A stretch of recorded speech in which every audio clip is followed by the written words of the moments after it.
Where are you getting your advice? Let's talk about that on today's 10-Minute Talk.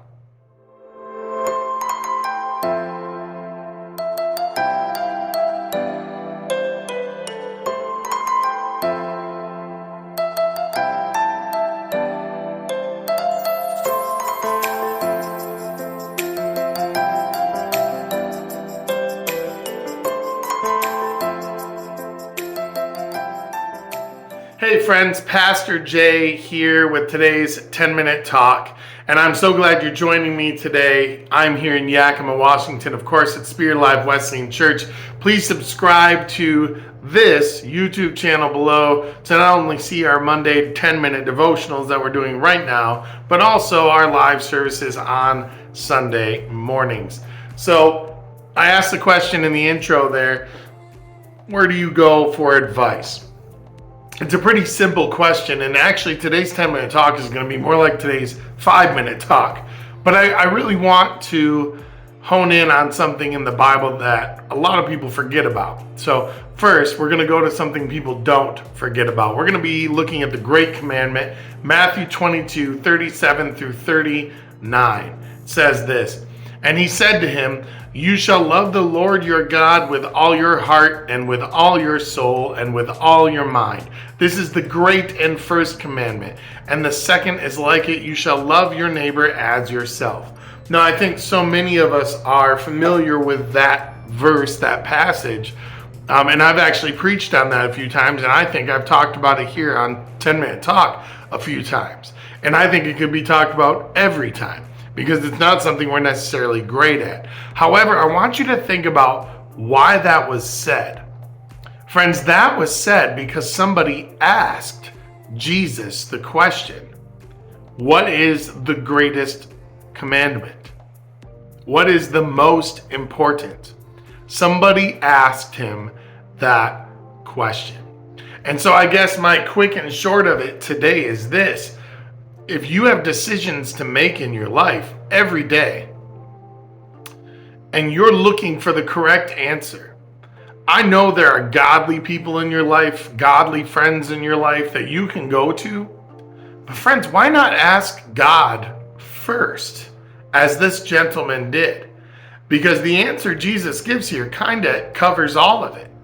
That is the main purpose, love, to spread the love of Christ. That is it. And I think if we make a practice of going to Jesus, we're going to receive answers from him that are going to trump or just be better than answers other people give us. But there'll also be answers we can put into action and answers we can share with other people.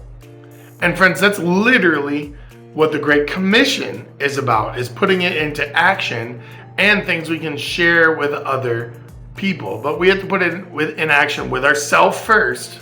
Love your neighbor as yourself. Love God. And then put it in action for others. Okay, there's the neighbor part. And then share with those others once we put it into action. So it's that whole cycle, okay, that you have to go through. But the first thing is ask God. We don't do that enough. Now, God's going to put people in our lives to give us answers. He's going to put us in situations to give us answers, but we have to be open to receive that answer, which means sometimes we're not asking from our mouths, but we're asking in our hearts. Our hearts have to be in a inquisitive position, a position of receiving answers. We have to be willing to acknowledge that God is going to give us those answers. And you're going to hear people say, well, Pastor, I've been asking God the same questions for years and years and years, and I've never received an answer. I've been praying to God with questions for years and years and years.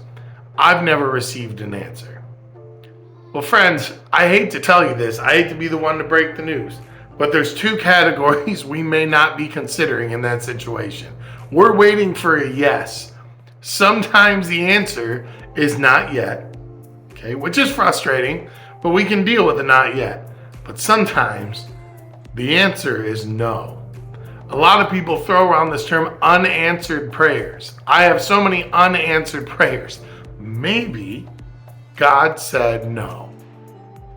And I'm not saying this for your specific prayer. I'm not saying that's an answer to your specific prayer, but I'm saying there's a possibility that maybe you already know that he said no, and you are in denial about that. But the problem with that is when we are in denial and we're still waiting for that one answer, there are hundreds of other yeses that we are blocking because we have closed off our heart while we're waiting in impatience for the no to change into a yes magically.